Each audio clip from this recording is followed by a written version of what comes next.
Hello, folks. Jay here from J Rides. Today we are working on the Cameo. We are gonna mock up the LS swap harness. I know it scares a lot of people, but after you do so many of these, it becomes super easy. You just figure it out.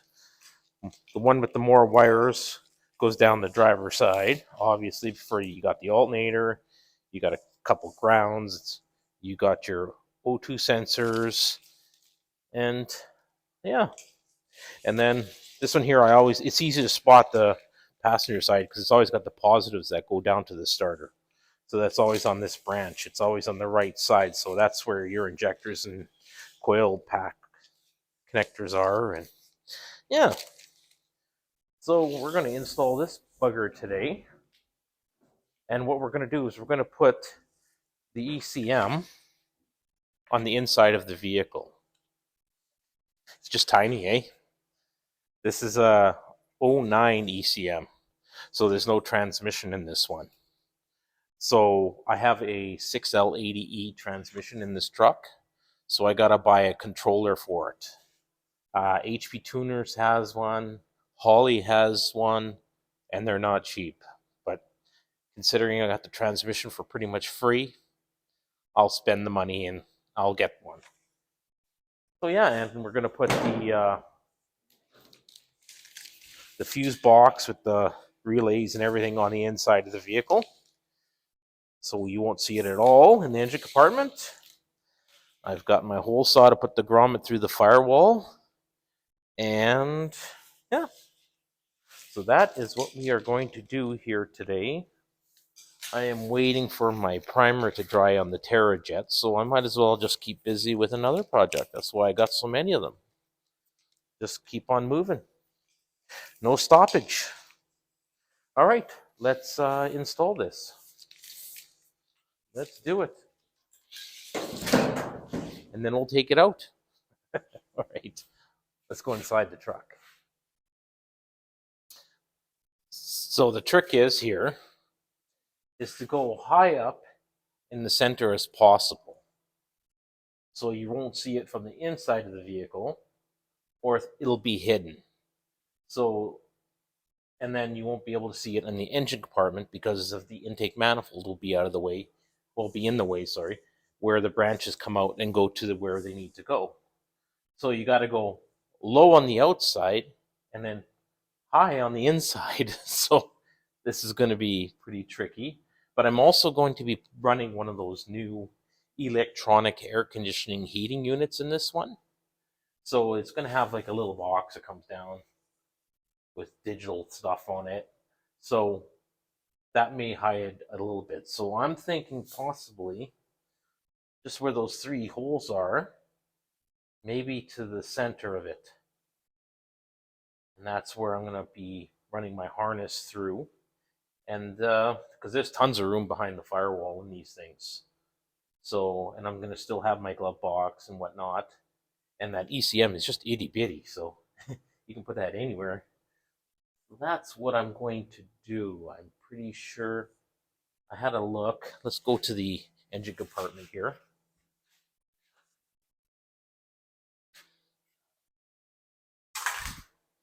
And see, I got the intake manifold on there. That's not even bolted down. It's just sitting there, so I can pull that out. So somewhere just behind the intake, yeah, see where those three holes are? Right there. So I'm thinking just to the left of those, that's where I'm going to have my grommet and the harness coming out and then feeding the engine. So yeah, I think that's where it's going to go. So I'm probably going to drill it. Well, I could drill it from the inside or the outside. It doesn't really matter because I'm going to pull that intake so I can deburr the inside of it and then pull all the wires through and then just drop the intake down because it's just sitting there just for show. So yeah, I'm going to drill that and then we're going to pull the wires through. Pull that intake out of there. Oh. Yeah, big grunt, eh? big grunt from lifting a plastic intake manifold. You know you're getting old when. All right, so I'm going to drill that hole, and you can watch it come through.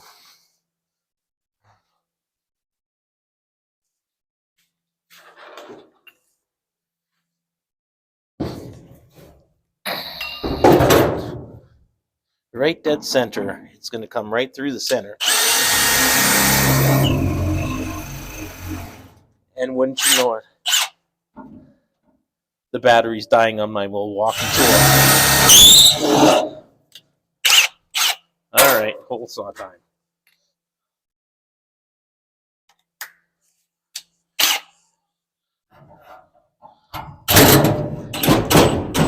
Ooh, got some bite, these tools.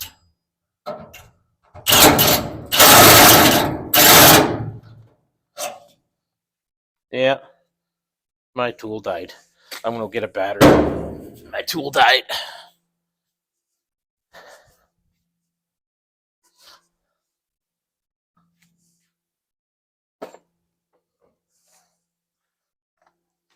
Bring my big battery. The big kahuna that I use for my Sawzall. That one will do it.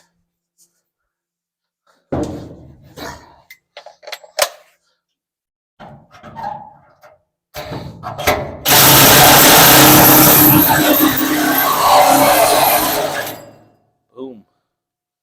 Boom. Big hole in my brand new firewall that I installed.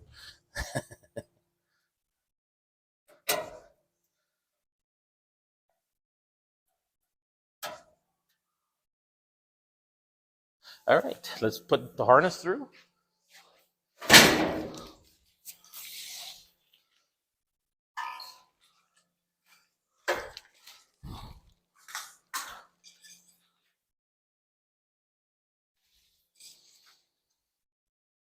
Okay, so here's the harness. So I got to move this grommet forward to probably about here-ish. And by the looks of it, I got to push all this through the hole. So I'm going to slide this. Oh yeah, slides pretty easy. Not too bad. Go. Hopefully I can adjust it later. All right, I'm going to run this through, and then I'm going to come back out and pull it.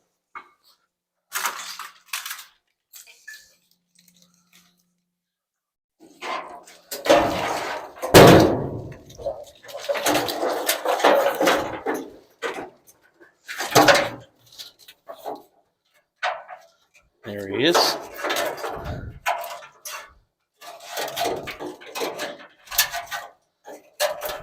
So many of these little branches. And then next thing you know, all these branches together, you probably barely get it through that hole, even though it's a 2.5-inch hole.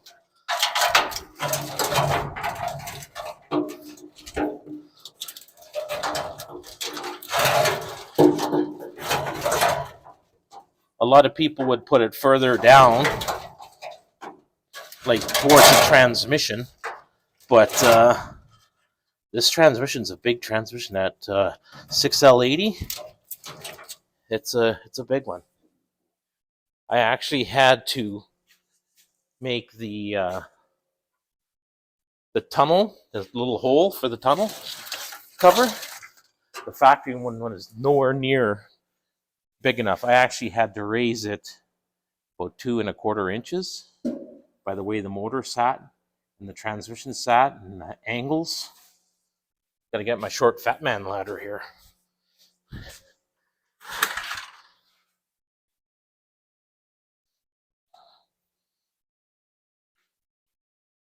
I guess I'll go on this side here.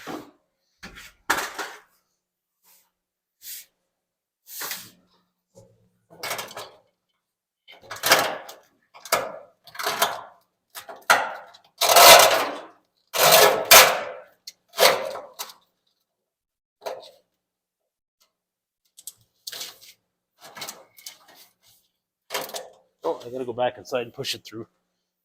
Being difficult, those connectors.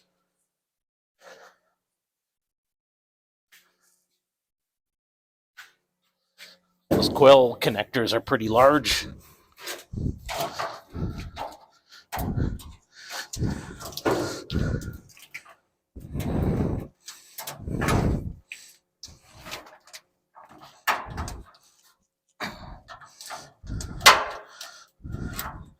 Are you watching them go through? One at a time.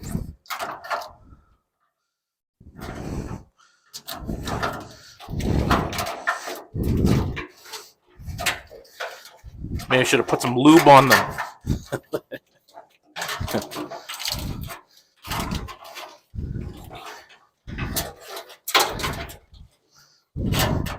Yeah, I like these swap harnesses. And you know what? They've come down in price massively. Massively. Every time I look, they drop in price because so many places are making them now and they're so popular. So that's good for the consumer. I just wish that they had one for the transmission, all one. So it didn't have to cost me, well, let's just say $1,000. There we go. There we go. So that's that.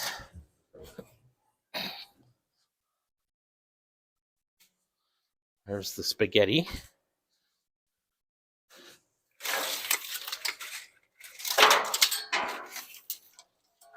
Okay, so this is going to be turned around. I'll go on this side.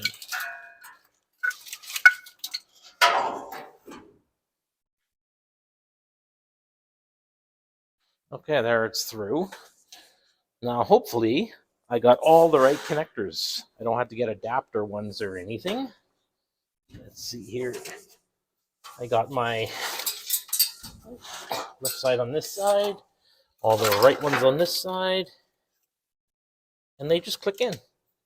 Up. Then you just go from there. Hopefully all my injectors are correct. This is the ground. I'm just going to hook up a few just to give you an idea. And so I know where it needs to stop at the firewall. Okay. Okay. There we go. These are my injector ones.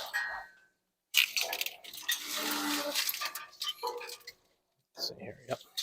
So that goes there.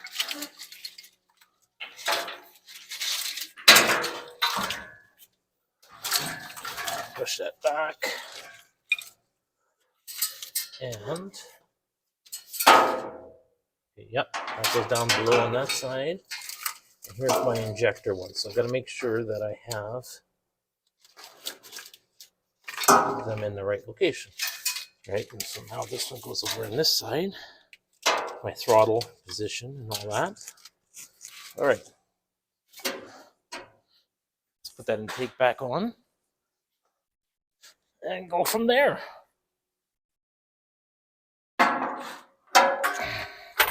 don't know if I'm going to buy a different intake or not. I haven't decided there.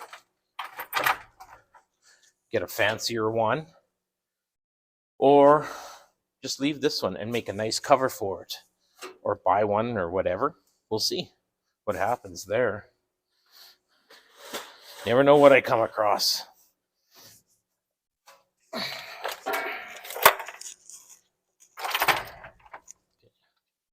Here's the location. All right. Make sure. There, see, you don't even see that harness. You won't even see it when there's paint on it.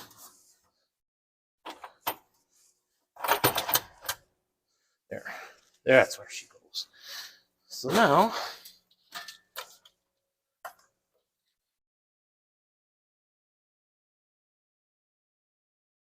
well, I don't even have my coils on this one yet. So, that's my injectors. Start there. I'm just going to click a couple, just make sure that they click. Yeah, pop. So this will click into the rail, and then here's my throttle position. Look at that, bam! Because this one's going to have electronic gas pedal, so run by wire, they call it. So yeah, this is a pretty good harness so far. I haven't found any surprises yet, and I don't know what I'm going to be running for the oxygen sensor yet. I probably still have the original around for this motor, so more than likely we'll be using that one. And we're probably going to be using the brake booster as well from the Escalade. Let's see here. I'm pretty happy that I don't have to do any messing around with the injector connectors. Sometimes they give you adapters for different injectors. So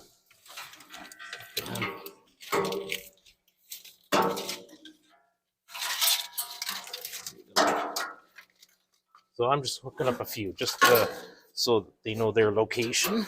And I'll pretty all of this up as I go on the permanent install.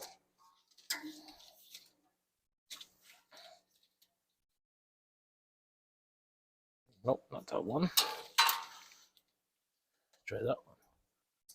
There it is. Okay. And then here's your oxygen sensor. And they usually have double. They usually have like the 3 and the 5. Yeah. They usually have multiples in the harness. And then that's it. So there we go. There is the harness all mocked up. So now I'm going to go inside and then permanently put that grommet in location and tape it so it doesn't move anymore. And then start finding a place for that ECM where it's not going to hit the wipers or that new heating unit and stuff.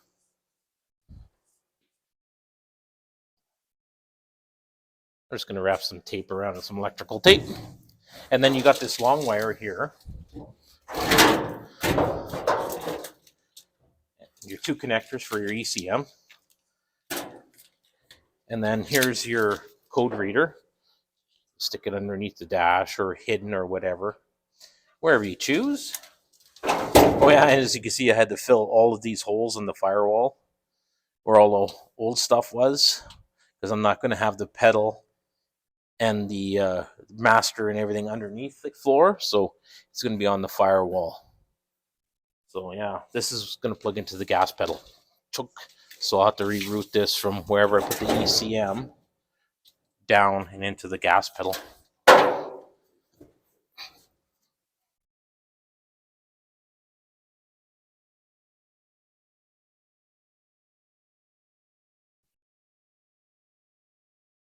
Somewhere's like so.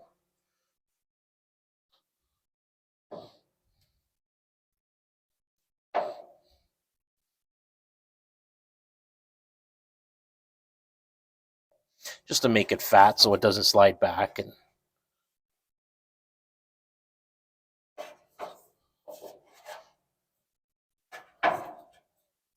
I'll put some sealer on that. And I got to fill these little 3 holes yet with weld, and all these other holes that are sticking through that I don't need.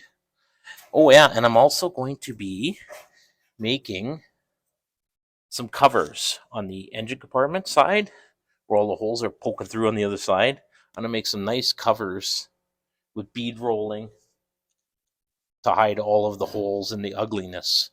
So yeah, that's what it's going to do. I should have just put in an aftermarket firewall or made one so I wouldn't have to deal with all these holes. But now I'm going to have to make covers because it looks ugly. It looks terrible, all those holes, and I'm not running the original heater box and stuff.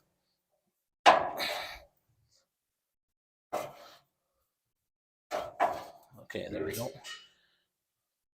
Okay, so now I got tons of wire, tons. I could even probably put it underneath the seat if I wanted.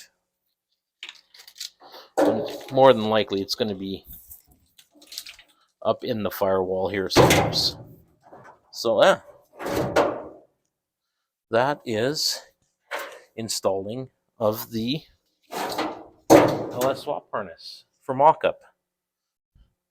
Yeah, there's going to be a heater box here that comes down about 3 inches. Dials. All right. We'll leave that one at that.